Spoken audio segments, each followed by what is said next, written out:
and elaborated speech. We definitely follow these instructions in our daily life. Thank you, sir, once again. Next, I would call up Dr. B. Narayan Reddy Garu, ex-professor in Department of Plant Pathology, Rajendra Nagar, for his giving valuable speech. Good evening to all of you. Distinguished guests on the dais, my dear student friends, I am very happy to be associated with this college. So, I visited this college during the last June for a very short period, but fortunate to interact with the students of this college. And within a year, they have built a great institution. And Chandramouli Garu, at the time of construction, he took me around this entire building, and he has asked for some suggestions in constructing the laboratories and for shifting the laboratories according to the facilities that are going to be utilized. So today when I saw this college, so it's a dream institution has been built by the management, and the great thing is, even though the staff members of this college are very young, and have a limited experience in terms of teaching or in terms of their capabilities in handling the students. But when I heard the report that was presented by the Associate Dean, Dr. Subbireddy Garu, it's a great achievement not only by the students, and I should appreciate all the young faculty members who are here, who just have completed their degrees and just have joined in this institution as a faculty. So their efforts have made all these things possible. So friends, when you have a desire, when your desire is in the right direction, like the one which the Subramanian Garu has dreamt, and our late Abdul Kalam used to tell, you dream something and you chalk out some plan, then definitely you will achieve your dream and goal in one way or the other. So maybe there may be delay. So I should congratulate Sri Subramanian Garu, in spite of his age, in spite of, as our Vinay Kumar sir has told, in spite of his lack of the graduates or postgraduates from a recognized institute, so he has established a beautiful institution for all of us. The second thing is, building of an institution is not the end of the college. There are a number of colleges have been built. While coming from Markapur to this area, within 8 kilometers, we have seen beautiful buildings of engineering colleges and other colleges. Every institution that has been built should fulfill the needs for which the institution has been built. The dream of Subramanian Garu was to serve the farmers of this area, which is a backward area. So how this institution is going to contribute to the improvement of the agriculture and the lot of the farmers. Every one of you are sitting here, you know the Nagarjuna Sahar Dam is there. Yes, do you know? Do you know Nagarjuna Sahar Dam is there? What for it is constructed? This is the unfortunate thing. What for it is constructed? So, for example, the Jawaharlal Nehru has constructed only Nagarjuna Sahar Dam, and if they have not dug the canals which are associated with the Nagarjuna Sahar project, what could have happened? Whether Andhra Pradesh could have been called as Annapurna? Chandrababu Naidu is also constructing a Polavaram Dam. Without the canals, can the purpose of constructing the Polavaram project will be complete? No. The Subramanian Garu has constructed an institution for learning, and all the youngsters who are sitting here, you are the canals for dissemination of this knowledge that you have acquired in this college to the students, to the farmers who are needy, who are very in need. Because fortunately or unfortunately, most of the students who are sitting in this college, maybe less than 10% may not be associated with agriculture. And many of the parents of the students who are sitting here,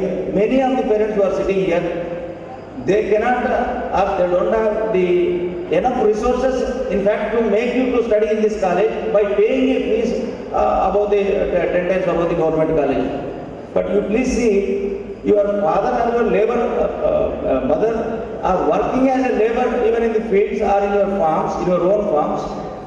But they are saying that your future should not be disturbed or your career should not be disturbed, and they are taking loans, everything, whatnot, and they are making you to be happy to grow up as a child. They are not expecting anything. After you becoming an IAS also, we know that you won't give a 1 rupee or 1 paisa to your parents. But in spite of knowing that, the parents are just sweating out to see the welfare of the students.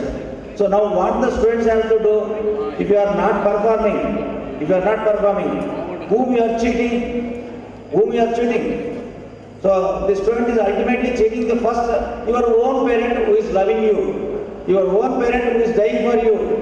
So the goal or the purpose of sending by your parents to this institution or for any institution will be defeated by not performing or not reaching to your goal. The second thing, many of us are taking the degrees. Just I was going through your magazine today that was released. In one of the topics that I have written, one first year student has written, everybody likes their caste, everybody likes their color, everybody likes their beauty. And ultimately she wrote one line, only intelligent people are only people who have wisdom, like the character. That means out of hundreds are there, only few people are liking the character. So that means people are getting attracted only to the physical things rather than to the character that is associated with an individual. Dear students, allow me. Please visit 1 minute. So I have spent almost 14 hours traveling from Hyderabad and I have to go back to Hyderabad. We may not be able to give very good speech, but we are capable of telling some things which are necessary for you. We can discuss afterwards. So fortunately, I could interact with some of the girls in the afternoon. For almost 2 hours I have interacted with some of the girls. Everywhere, the previous speakers were telling, we have become like a mold. We are going only with one kind of thinking. We are not looking what is happening to your left or what is happening to your right. So, you are fortunate you are in a profession like an agriculture which involves every aspect, which teaches every aspect that is associated with the society. Our honorable guests may not be knowing. In agriculture there is engineering, in agriculture there is weather, agrometeorology, in agriculture there is environment, in agriculture there is social science, in agriculture there is economics. So a student can be well molded in various spheres of the society because they are also studying the social sciences. So you are fortunate. Never think that you have got a degree admission in a course which is not useful. Even today, no MBBS graduate is certain of getting a job in the government sector. You please take it granted and verify. Even today, no engineering graduate is readily saleable in the market, either in government service or in the public service. I will say with proud, as an agriculture graduate, you should also be proud by getting admitted in this institution, in an agriculture program. Every agriculture graduate is getting a job, even now. Every agriculture, either public sector job or a private sector job. So they are running pillar to post for getting a postgraduate to teach in this college or in any college. Every day we are putting in various institutions for seeking the candidate to teach at this college. There are no staff members, there are no graduates or postgraduates left out without a job. 99% of the students are getting the job the moment you just step out of the campus. Which degree in this country, which degree throughout the world will give such an offer to you? There is no any degree. Please verify the statistics. The second thing, our dear speaker was speaking, the inflation aspect. You please see, this country has sustained the economic debacle that has occurred 10 years back throughout the world, including the developed countries like Europe. You go to Greece, people were just hunting for a bread. You go to Russia, so they have to stand for 2 days to 3 days in the queue. You go to Venezuela, the country has collapsed with a lot of petrol, diesel, everything was given free. Everything was given free. Food free, water free, ice cream free, everything is free. But ultimately what has happened to this country? That country has collapsed, now it is at a begging stage. This country has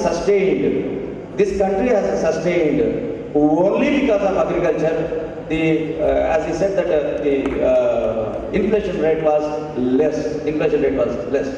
Please see, every day our Prime Minister, the former Prime Minister, the opposition leaders, the Chandrababu Naidu, everybody speaks about agriculture. They say that the contribution to the GDP is less relatively. If you look at the world data, the contribution that comes to any country, India is greater than any country. The highest contribution that is there from agriculture is 6.4, that is USA. So we contribute, the farmer, the agriculture graduates, the agriculture system of this country is contributing greatly to the GDP of this nation, which has not well recognized and wrongly interpreted. Friends, we should not face a situation like in Venezuela or any other country. So it is on your shoulders, the youngsters' shoulders. I was telling, because we are going to live only for 10 or 15 years. We are retired 5-6 years back. But you have to live for next 50 years. What you have to build up, this college has been built by Subramanian Garu, not for himself. His grandson was that, he is roaming. That is built for them also. So you have to build the country's economy, not for ourselves, for you and the next generation that are going to come into this nation. So please think differently. Then lastly, I don't want to take much time. So all of you are taking the degree. Earlier some student has told the character and others are very, very important. No, they are also important. You please remember, a degree without a skill is a white paper. A degree without a skill is white paper. That is exactly what is happening to our engineering graduates. They are not marketable. They cannot be taken. I am working, even after my retirement, I worked in an International Institute of Information Technology. Subsequently, I am a consultant to IIT Bombay, and I am also looking at a London-based company as a consultancy. We see whenever I go for an interview, as he said, where from you have come? What is your village? Immediately there is a Ongole or Prakasham. So they don't follow the question. That it doesn't mean that they don't know that village name. They never utter the correct answer for a simple question. That is what is happening in the interviews. Most of the times that you think the answer is known, but at under the tension or under the pressure of the board, you will answer wrongly. What is your village? Never you will tell your village name. If you wanted your village, my village is Markapur in Prakasham district. The answer is made more clear. Of Andhra Pradesh, much more clear. In India, if you have gone out. So, never you take the things easy while answering a question in future whenever you go for an interview. And I am very happy some of the suggestions which were given to Chandramouli Garu and the former Associate Dean and Subramanian Garu. So, in an agricultural institution, the exposure to the fields is very, very important. Until unless the students are exposed to the field, the learning cannot happen. So, I am happy that at least some of the programs that have been taken to take the students to the field level, and I request, this is not enough. This doesn't satisfy the level which we are expecting from the students of this college. The field exposures have to be increased, and when the field exposures have been increased, we need not have a beautiful farm for ourselves. We can take to the farmers field where the real situation exists. So that real situation, if you explain to the student, he will never forget in his life or in her life. So I request the management and also associating all the teachers who are sitting here, you please see that the students are exposed to more practical field situations which exist in this area, so that they will be able to deliver the valuable suggestions to the farmers in future days to come. Thank you for giving this opportunity. For your inspirational words. Now it's time to felicitate our beloved chief guest, DSP of Markapur, Nageshwar Reddy Garu. In this context, I request Chandramouli Garu to felicitate.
Our beloved chief guest, Dr.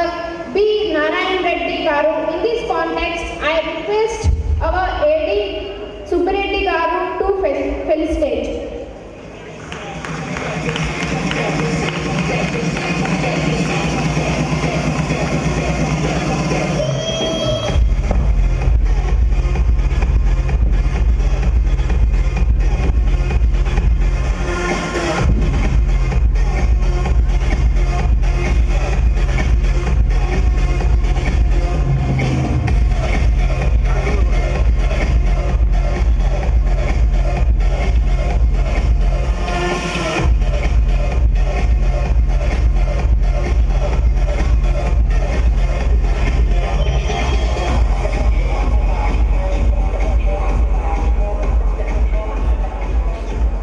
In spite of their busy schedule, now they are with us. We are very thankful for you this next prize distribution. The academics. In the academics 2016-17 batch toppers list, the first prize in third year goes to S. Divyashri and AA 16-13. I would like to kindly come forward onto the dais with the OGP about 8.47. Followed by second place A. Sindhuja and AA 1655 with an highest grade point of 8.21, and third place is backed by I. Praveen Kumar with ID number of AA 1639 with the highest overall grade point average of 8.16. I request all the winners to kindly come forward onto the dais to take away the privilege back by them. I request our chairperson, Sir, SSAT, and also secretary and correspondent to give away the prizes to the award winners.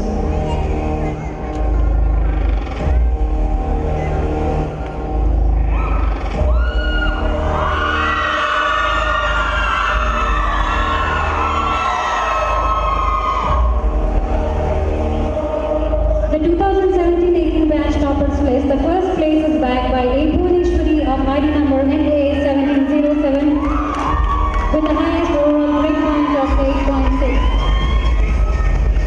Second place is again backed by three people, that is G. Divyashri, G. Harinath Reddy and B. Maheshwar Reddy of ID numbers NA 1710, NA 1711 and NA 1724 with an overall grade point average of 8.4.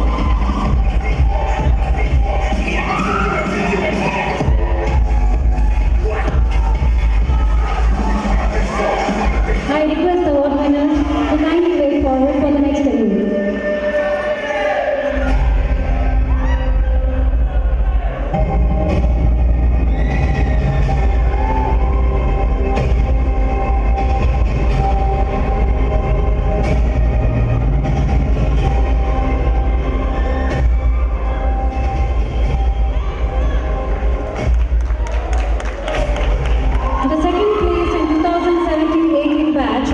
backed by 3 people with the overall highest grade point average of 8.0.